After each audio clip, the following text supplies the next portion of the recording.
Good evening, my fellow Singaporeans. Thank you for coming out in large numbers to support us. Ta Chia, Wat Sang Hao. Please allow me to speak in Malay language. Assalamualaikum dan selamat sejahtera rakan-rakan senegara Singapura. Terima kasih kerana datang beramai-ramai dalam jumlah yang besar untuk menyokong kami. Nama saya Firuz Khan dan bersama-sama dengan rakan saya Encik Dylan Ng, Terence Tan, He Ting Ru dan Encik Yi Jenjong adalah calon anda untuk GRC Marine Parade.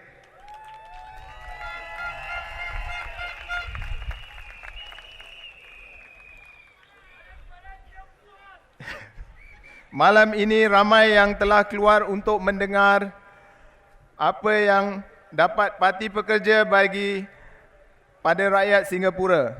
Kami amat menghargai sokongan anda.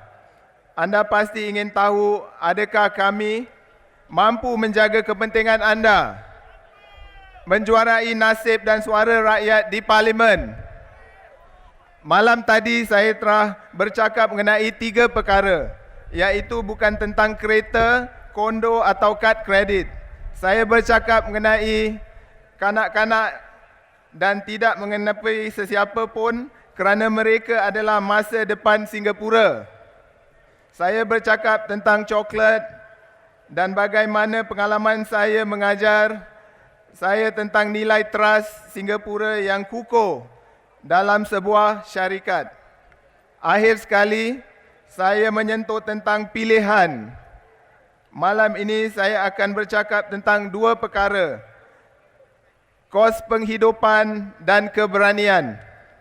Mari kita bercakap tentang kos sara hidup. Adakah ianya tinggi? Adakah ia semakin terus menjadi lebih tinggi? Sudah tentu. Kos sara hidup memberi kesan kepada jumlah wang yang ada dalam simpanan kita. Ia memberi kesan kepada hidup kita seharian, jumlah bayaran untuk makanan dan juga untuk buah-buahan yang kita makan. Ia memberi kesan kepada jumlah simpanan kita semua. Dan kos sara hidup di Singapura amatlah tinggi, tuan-tuan. Dan ia masih terus menerus naik jika dibiarkan begini sahaja. Seorang penduduk yang saya temui semasa lawatan ke rumah memberitahu saya bahawa kos untuk keperluan seminggu untuk sayur-sayuran bagi keluarga 8 orang adalah 2 kali ganda berbanding 2-3 tahun yang lalu. Seorang lagi penduduk, seorang pelajar yang belajar di SIM telah membayar tambang dewasa berkata kos pengangkutan beliau telah meningkat sebanyak 20 hingga 30% sejak 9 bulan yang lalu. Macam biasa kita dengar, betul kan? Bagaimana pula dengan gaji? Tanya jiran atau rakan baik anda betapa kenaikan gaji beliau dalam tempoh 2-3 tahun yang lalu. Ada dalam lingkungan 10 hingga 20%? Tidak, melainkan anda dinaikkan pangkat atau mendapat pekerjaan yang lebih baik atau bekerja di syarikat yang lebih baik. Pada tahun 2013, satu kaji selidik telah dijalankan yang menunjukkan bahawa lebih daripada 40% daripada rakyat Singapura tidak ada simpanan bagi persaraan. Daripada kumpulan ini, hampir separuh berkata bahawa mereka tidak dapat menyimpan kerana kos sara hidup yang tinggi. Manakala 38% mengatakan bahawa mereka tidak dapat menyimpan selepas membeli rumah. Dari 2004 hingga 2011, harga rumah jauh mengatasi inflasi. Dasar pemerintah untuk memainkan peranan yang besar dalam hal ini. Sebelum tahun 2011, pemerintah tidak mahu membina kerumahan awam terlalu cepat dan membenarkan permohonan jauh melebihi dari bekalan, menyebabkan harga meningkat secara tidak tertampung. Ini membawa kepada kenaikan harga dalam pasaran perumahan swasta juga. Jangan hanya memberitahu kita bahawa semuanya baik dan ceria dengan melandaskan pada statistik.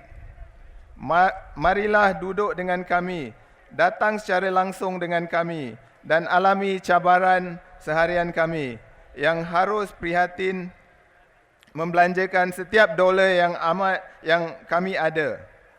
Apabila saya bertanya kepada penjual buah-buahan, kenapa harga buah-buahan begitu mahal di Singapura?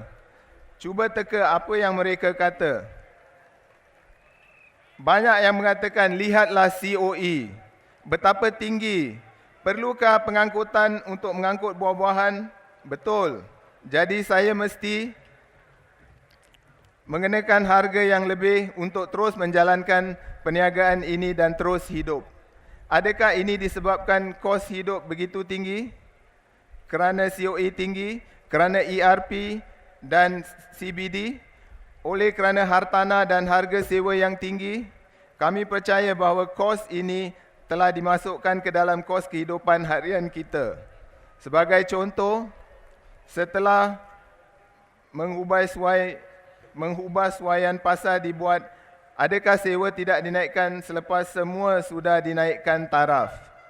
Jadi, bagaimana penjajah naikkan harga mereka dan kita perlu bayar dan lebih bayar atau pay and pay more?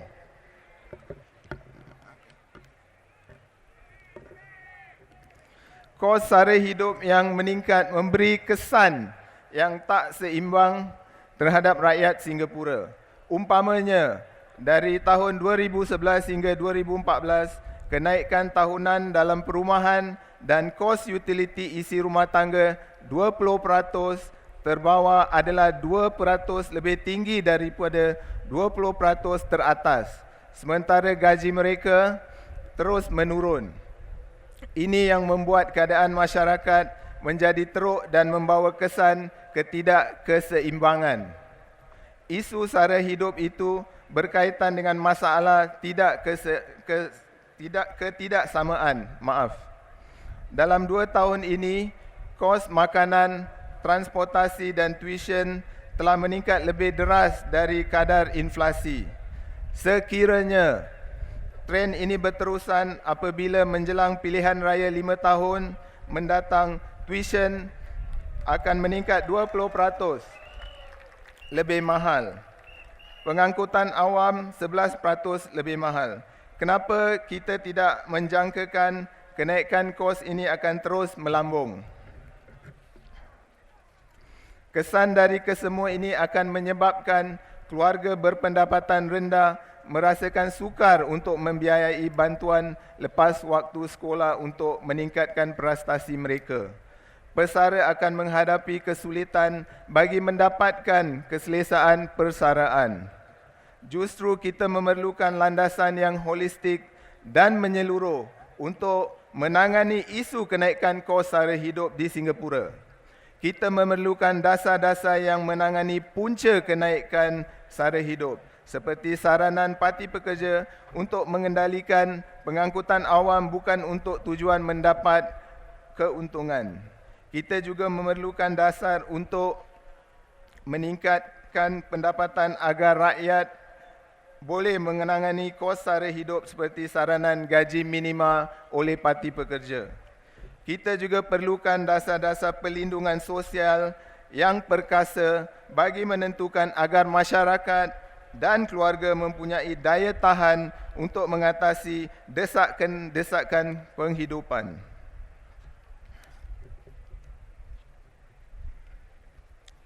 Isu kos sara hidup yang tinggi perlu ditangani ia perlu dikaji semula bagi Singapura untuk kekal didiami rakyat jelata seperti kita semua. Singapura adalah rumah kita. Kita tinggal di sini, kita bekerja di sini. Kita berbuat demikian tanpa sentiasa bimbang tentang kenaikan kos atau sama ada kita mempunyai wang yang cukup dalam simpanan CPF untuk bersara. Kami mungkin dari Parti Pekerja, tetapi yang penting adalah kami juga rakyat Singapura. Saya adalah seorang bapa seperti kebanyakan orang di sini. Jadi apa saja isu yang kami keluarkan di sini datang dari hati seorang warga Singapura, sanubari seorang bapa Singapura. Oleh itu, sila ambil masa untuk mempertimbangkan manifesto kami dan profil-profil calon kami, dan sekarang saya mahu menyentuh sedikit tentang keberanian. Saya ingin menegaskan malam ini, apabila anda berada di kotak undi pada 11 September, ketahuilah bahawa undi anda adalah benar-benar rahsia. Sama sekali, dan anda tidak perlu takut. Jangan takut.